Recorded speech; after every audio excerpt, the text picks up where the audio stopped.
Bismillahirrahmanirrahim. Assalamu alaikum students. My name is Zainab Fatma and I'm your science teacher. उम्मीद है आप सब खैरियत से होंगे.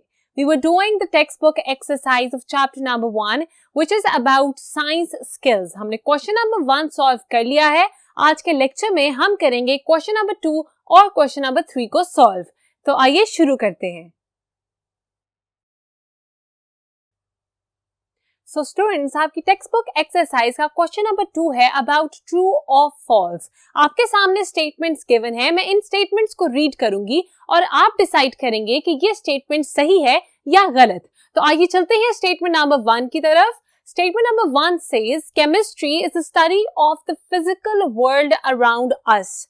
आपने इस चैप्टर में पढ़े थे साइंस के 3 फीचर्स या फिर 3 branches that were biology, chemistry and physics. Biology was about the living world और जबकि जो नॉन लिविंग थिंग्स हैं वो हम पढ़ते थे इन फिजिक्स. केमिस्ट्री जो है वो डील करती है with the reactions between molecules, compounds और इस तरह के मिक्सचर्स.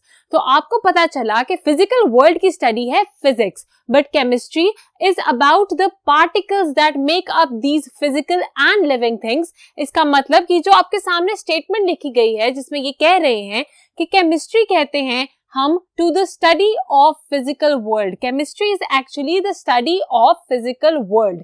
दिस इज इनकरेक्ट क्योंकि आपकी ये स्टेटमेंट एज इट इज लिखी हुई है टेक्स्ट बुक एक्सरसाइज के चैप्टर 1 में about physics. Physics is basically the study of physical world, जबकि chemistry is the study of particles that make up these things. तो हम पहली स्टेटमेंट के आंसर में लिखेंगे false.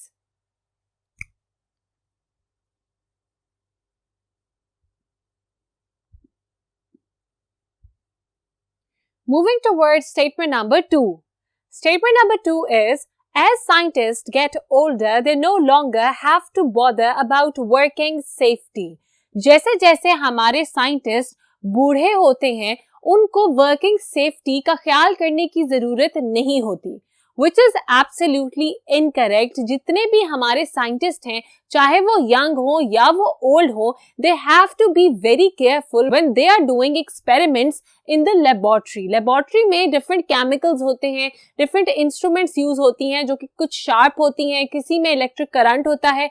तो जितनी भी वर्किंग सेफ्टी मेजरमेंट्स हैं या फिर प्रिकॉशनरी मेजर्स हैं वो लेनी चाहिए हमारे साइंटिस्ट को, no matter what age they are. इसका मतलब statement number 2 will be incorrect और आप इसके आंसर में मेरे साथ लिखेंगे false.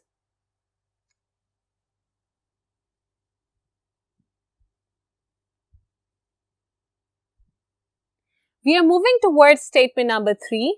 It says, your senses are of no use during a scientific investigation. जब आप कोई साइंटिफिक इन्वेस्टिगेशन करते हैं तो जितनी भी आपकी सेंसेस हैं वो किसी भी काम की नहीं होती.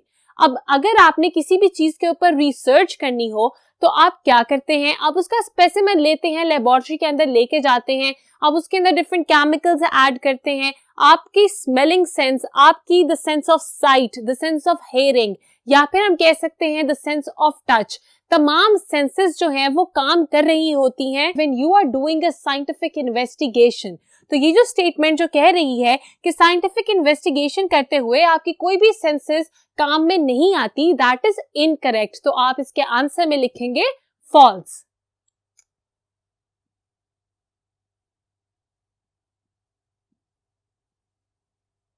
चलते हैं स्टेटमेंट नंबर 4 की तरफ. Statement number 4 says, mass of an object can be found by weighing it. वे करने का मतलब है उसके मास को चेक करना. अगर मैं आपसे आपका वेट पूछूं या मास पूछूं, you will say that I am for example 50 kgs. इसका मतलब कि जो आपने किलोग्राम या ग्राम में किसी चीज का वजन मुझे बताया है, that is the mass of that thing. अगर हमने किसी भी चीज का मास पता करना हो, उसका वजन हमने पता लगाना हो तो हम उसका वजन करते हैं या उसको वे करते हैं. यही लिखा है हमारी 4th स्टेटमेंट में that the mass of an object, किसी भी चीज का जो वजन है वो हम पता लगाते हैं with the help of a weighing machine. अपने वजन को भी पता लगाने के लिए you stand on a weighing machine. आप वजन पता लगाते हैं, मास पता लगाते हैं विद एन इंस्ट्रूमेंट और उसको हम कहते हैं we are weighing it. Weigh is from weight, ये वर्ड निकला है from weight. WEIGHT will be weight. तो weighing होता है वेट को चेक करना. नो मैटर वेट और मास डिफरेंट चीजें हैं, मगर हम जब भी कहेंगे कि वजन आपने करना है तो आप उसको ये नहीं कहेंगे that I am massing. You will say I am weighing my mass. आप अपना वजन चेक कर रहे हैं. इस हिसाब से हमारी स्टेटमेंट नंबर 4 बिल्कुल ठीक है and you have to write true in the answer of this statement.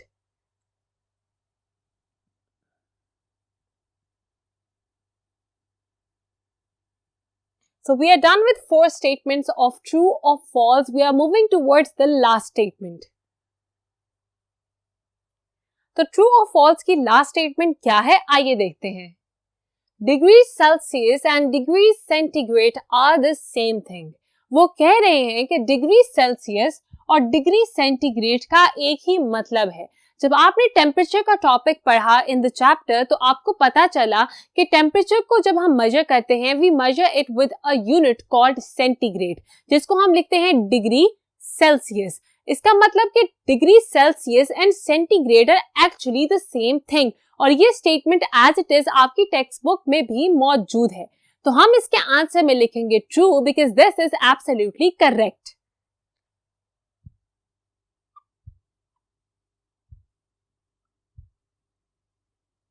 इसके साथ ही we are done with question number 2 that was about true और फॉल्स. मुझे उम्मीद है आपने मेरे साथ साथ तमाम आंसर्स को नोट डाउन किया होगा.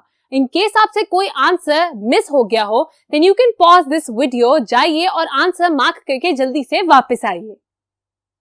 Well done students, now we can move towards question number 3. Question number 3 में आपके सामने मेजरिंग सिलेंडर्स गिवन है और हमें ABC करके 3 क्वेश्चंस पूछे गए हैं. This is actually an activity. जो भी एक्टिविटी मैं यहाँ बोर्ड पे करूंगी आप मेरे साथ साथ अपनी टेक्स्ट बुक एक्सरसाइज पे करते जाइएगा. The A part of this question is mark 30 cm cube on diagram A. Diagram A है हमारे पास ये the first diagram. इसको मैं मार्क भी कर देती हूँ as A. ये जो पहली डायग्राम as it is आपकी टेक्स्ट बुक एक्सरसाइज में भी गिवन है. यहाँ वो कह रहे हैं that we have to mark 30 cm cube. यहाँ 0 cm cube से 60 cm cube तक मेजरमेंट्स लिखी गई हैं. हमने यहाँ से बताना है कि 30 cm cube यहाँ पे किधर लाई करेगा. तो जब भी आपने मेजरमेंट करनी हो यू हैव टू सी कि 0 से स्टार्ट होके इट इज रीचिंग 20. इसका मतलब जो बीच वाला हमारा पॉइंट है दैट इज 10. अगर हमारे तमाम वैल्यूज के बीच में 20 का गैप आ रहा है तो ऑटोमेटिकली यू विल नो कि अगर यहाँ 0 है तो इधर होना चाहिए 10 cm cube. Then we have 20 के बाद 40 मेंशन है मतलब बीच में आएगा 30. 40 के बाद 60 मेंशन है इसका मतलब कि बीच में क्या आएगा एग्जैक्टली 50. इसका मतलब कि आपको पता तो चल गया कि कौन सी वैल्यूज कहाँ लिखी गई हैं, हमने सिर्फ उसको मार्क करना है. तो 30 cm cube will be above 20 and below 40 over here.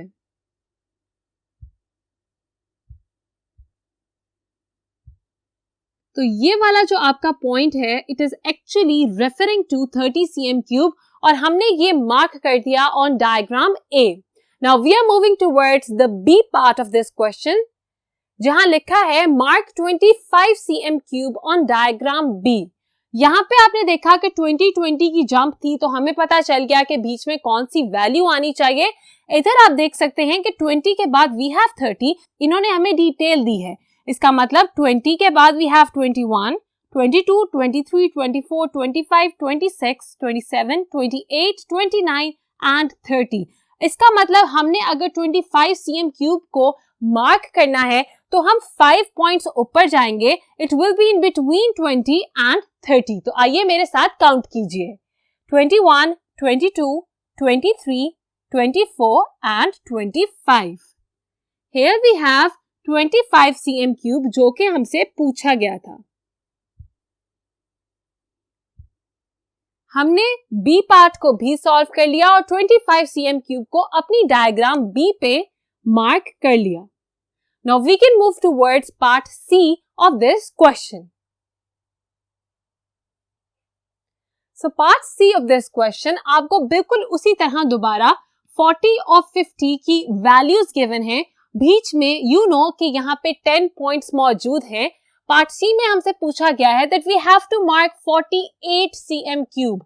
इसका मतलब कि 40 से हम ऊपर जाएंगे, वी विल काउंट टिल 8। जब 48 की वैल्यू पहुंच जाएगी तो वहां पे हम मार्क कर देंगे 41, 42, 43, 44, 45, 46, 47 and 48. Here we have the value 48 cm cube. 48 के बाद we have 49 and then we are reaching 50. इसके साथ ही हमने बहुत आसानी से सी पार्ट के आंसर को भी मार्क कर लिया। मुझे उम्मीद है कि आपने तमाम आंसर्स मेरे साथ साथ मार्क कर लिए हैं। We will meet in next lecture जहां हम करेंगे बाकी की टेक्स्ट बुक एक्सरसाइज के बचे हुए क्वेश्चंस को सॉल्व। तब तक के लिए अपना बहुत ख्याल रखिएगा। खुदा हाफिज।